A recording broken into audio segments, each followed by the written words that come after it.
ਅਗਲੀ ਜਿਹੜੀ ਖਬਰ ਆ ਉਹ ਕੈਲੀਫੋਰਨੀਆ ਦੇ ਜਿਹੜੇ ਇਲੈਕਸ਼ਨਸ ਹੋ ਰਹੇ ਨੇ ਉਹਨਾਂ ਨੂੰ ਲੈ ਕੇ ਵੋਟ ਕਾਊਂਟ ਜਿਹੜਾ ਸਲੋ ਆ ਉਸ ਮਾਮਲੇ ਦੇ ਬਾਰੇ ਆ। ਕੈਲੀਫੋਰਨੀਆ ਪ੍ਰਾਇਮਰੀ ਚੋਣਾਂ ਦੀ ਵੋਟਾਂ ਦੀ ਗਿਣਤੀ ਕਹਿੰਦੇ ਬਹੁਤ ਹੌਲੀ ਚੱਲ ਰਹੀ ਹੈ, ਜਿਸ ਕਰਕੇ ਗਵਰਨਰ ਅਤੇ ਖਾਸ ਕਰਕੇ ਲਾਸ ਐਂਜਲਸ ਦੇ ਮੇਅਰ ਦੀਆਂ ਜਿਹੜੀਆਂ ਰੇਸਾਂ ਸੀਗੀਆਂ ਉਹਦੇ ਅੰਤਮ ਨਤੀਜੇ ਹਲੇ ਤੱਕ ਵੀ ਜਿਹੜੇ ਸਪਸ਼ਟ ਆ ਉਹ ਨਹੀਂ ਹੋ ਸਕੇ। ਕੈਲੀਫੋਰਨੀਆ ਦੇ ਅਗਲੇ ਗਵਰਨਰ ਦੀ ਜਿਹੜੀ ਚੋਣ ਦੇ ਲਈ ਮੁਕਾਬਲਾ ਕਾਫੀ ਦਿਲਚਸਪ ਬਣਿਆ ਹੋਇਆ ਹੈ। ਨਵੰਬਰ ਦੇ ਵਿੱਚ ਜਿਹੜੀ ਇਹ ਚੋਣ ਹੋਣੀ ਹੈ ਉਹਦੇ ਵਿੱਚ ਰਨ ਆਫ ਦੇ ਲਈ ਦੋ ਚੋਟੀ ਦੇ ਉਮੀਦਵਾਰ ਅੱਗੇ ਜਾਣਗੇ। ਸਟੀਵ ਹਿਲਟਨ ਇਸ ਟਾਈਮ 27.22 ਵੋਟਾਂ 14,90,806 ਵੋਟਾਂ ਦੇ ਨਾਲ ਸਭ ਤੋਂ ਅੱਗੇ ਨੇ। ਹਾਵੀਅਰ ਬਸੇਰਾ ਡੈਮੋਕ੍ਰੇਟਾਂ ਤੋਂ ਨੇ ਤੇ ਉਹ 25.9191 14,19,144 ਵੋਟਾਂ ਦੇ ਨਾਲ ਦੂਜੇ ਨੰਬਰ ਤੇ ਨੇ। ਟੌਮ ਸਟੇਅਰ ਨੇ ਇਹਨਾਂ ਨੂੰ ਜਿਹੜੀ ਟੱਕਰ ਦੇਣ ਦੀ ਕੋਸ਼ਿਸ਼ ਖਾਸੀ ਕੀਤੀ ਹੈ ਤੇ ਉਹ 20% ਵੋਟਾਂ ਦੇ ਨਾਲ ਤੀਜੇ ਨੰਬਰ ਤੇ ਨੇ ਤੇ ਬਸੇਰਾ ਤੋਂ ਲਗਭਗ 6.6% ਜਿਹੜਾ ਫੀਸਦੀ ਉਹ ਪਿੱਛੇ ਕਹੇ ਜਾ ਸਕਦੇ ਨੇ। ਹਾਵੀਅਰ ਬਸੇਰਾ ਤੇ ਸਟੀਵ ਹਿਲਟਨ ਦੇ ਵਿੱਚ ਹੀ ਮੰਨਿਆ ਜਾ ਰਿਹਾ ਵੀ ਜਿਹੜੀ ਇਹ ਨਵੰਬਰ ਦੇ ਵਿੱਚ ਹੋਣ ਵਾਲੀ ਜਿਹੜੀ ਚੋਣ ਹੈ ਉਹਦੇ ਵਿੱਚ ਮੁੱਖ ਮੁਕਾਬਲਾ ਹੋਊਗਾ।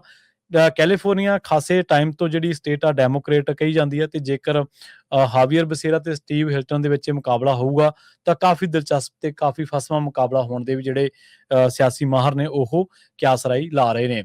ਲਾਸ ਐਂਜਲਸ ਦੀ ਜੇਕਰ ਗੱਲ ਕਰੀਏ ਤਾਂ ਲਾਸ ਐਂਜਲਸ ਦੇ ਮੇਅਰ ਦੀ ਚੋਣ ਦੇ ਵਿੱਚ ਹਲੇ ਵੀ ਚੋਟੀ ਦੇ ਦੋ ਉਮੀਦਵਾਰ ਜਿਹੜੇ ਨੇ ਉਹ ਨਵੰਬਰ ਦੀਆਂ ਚੋਣਾਂ ਦੇ ਵਿੱਚ ਆਮੋ ਸਾਹਮਣੇ ਹੋਣਗੇ। ਕੈਰਨ ਬਾਸ ਜਿਹੜੇ ਕਿ ਮੌਜੂਦਾ ਮੇਅਰ ਨੇ 35.08 ਵੋਟਾਂ, ਉਹਨਾਂ ਨੂੰ ਲਗਭਗ 1,95,000 ਵੋਟਾਂ ਪਈਆਂ ਨੇ, ਪਹਿਲੇ ਨੰਬਰ ਤੇ ਨੇ।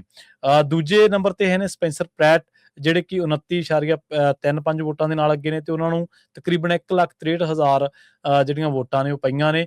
ਤੇ ਨਿਤਿਆ ਰਮਨ ਤੀਜੇ ਨੰਬਰ ਤੇ ਆ ਚੁੱਕੇ ਨੇ, ਉਹਨਾਂ ਨੂੰ ਸਿਰਫ 23.42 ਜਿਹੜੀਆਂ ਫੀਸਦੀ ਵੋਟਾਂ ਨੇ ਉਹੀ ਪੈ ਸਕੀਆਂ ਨੇ। ਸੋ ਦੇਰੀ ਦਾ ਜਿਹੜਾ ਕਾਰਨ ਆ ਉਹ ਇਹ ਵੀ ਆ ਵੀ ਚੋਣ ਵਾਲੇ ਦਿਨ ਜਿਹੜੇ ਮੇਲ ਇਨ ਬੈਲਟ ਆ ਉਹ ਜਮ੍ਹਾਂ ਕਰਾਉਣ ਦੀ ਇਜਾਜ਼ਤ ਹੁੰਦੀ ਹੈ ਤੇ ਮਾਹਰਾਂ ਦੇ ਮੁਤਾਬਕ ਇਹਨਾਂ ਬੈਲਟਾਂ ਤੇ ਕੀਤੇ ਜਿਹੜੇ ਦਸਤਖਤ ਹੈ ਉਹਨਾਂ ਦੀ ਕਾਨੂੰਨੀ ਤੌਰ ਤੇ ਜਾਂਚ ਕਰਨੀ ਪੈਂਦੀ, ਜਿਸ ਕਰਕੇ ਪੂਰੀ ਗਿਣਤੀ ਹੋਣ ਦੇ ਵਿੱਚ ਕਈ ਹਫ਼ਤੇ ਜਾਂ ਦਿਨ ਵੀ ਲੱਗ ਜਾਂਦੇ ਆ। ਤੇ ਇਹ ਇੱਕ ਆਮ ਪ੍ਰਕਿਰਿਆ ਕਹਿੰਦੇ ਵੀ ਜਿਹੜੀ ਜਿਹਨੂੰ ਪੂਰਾ ਕੀਤਾ ਬਿਨਾਂ ਇਹ ਜਿਹੜੀ ਗਿਣਤੀ ਉਹ ਪੂਰੀ ਨਹੀਂ ਮੰਨੀ ਜਾਂਦੀ। ਤੇ ਡੋਨਾਲਡ ਟਰੰਪ ਦਾ ਦੋਸ਼ ਇਹ ਆ ਵੀ ਉਹ ਡੈਮੋਕ੍ਰੇਟਸ ਤੇ ਦੋਸ਼ ਲਾ ਰਹੇ ਨੇ ਵੀ ਉਹ ਚੋਣਾਂ ਦੇ ਵਿੱਚ ਕਿਤੇ ਧਾਂਦਲੀ ਕਰ ਰਹੇ ਨੇ। ਉਹਨਾਂ ਦਾ ਕਹਿਣਾ ਵੀ ਡੈਮੋਕ੍ਰੇਟਸ ਉਹਨਾਂ ਦੇ ਪਸੰਦੀਦਾ ਉਮੀਦਵਾਰਾਂ ਹਿਲਟਨ ਅਤੇ ਪ੍ਰੈਟ ਨੂੰ ਬਾਹਰ ਕਰਨ ਦੀ ਕੋਸ਼ਿਸ਼ ਕਰ ਰਹੇ ਨੇ ਤੇ ਹੁਣ ਉਹਨਾਂ ਨੇ ਇਸ ਮਾਮਲੇ ਦੇ ਵਿੱਚ DOJ ਤੱਕ ਵੀ ਪਹੁੰਚ ਕੀਤੀ ਹੈ ਵੀ DOJ ਨੂੰ ਵੀ ਕਿਹਾ ਵੀ ਇਸ ਮਾਮਲੇ ਦੀ ਜਿਹੜੀ ਜਾਂਚ ਆ ਉਹ ਕੀਤੀ ਜਾਵੇ। ਦੂਜੇ ਪਾਸੇ ਗਵਰਨਰ ਨਿਊਸਮ ਨੇ ਇਸ ਮਾਮਲੇ ਦੇ ਵਿੱਚ ਆਪਣੀ ਸਰਕਾਰ ਦਾ ਬਚਾਅ ਕੀਤਾ। ਜੀ।